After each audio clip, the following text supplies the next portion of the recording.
What's up, this is Ricardo, and in this video I'll show you how to remove the battery from a Dell Latitude 7400. If you're looking for parts for this laptop, go to our website and use this coupon for a 5% off discount.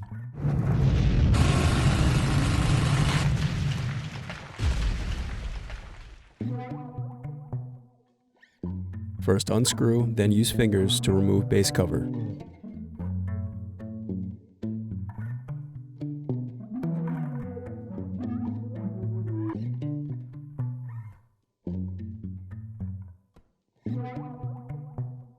Now unscrew and disconnect battery.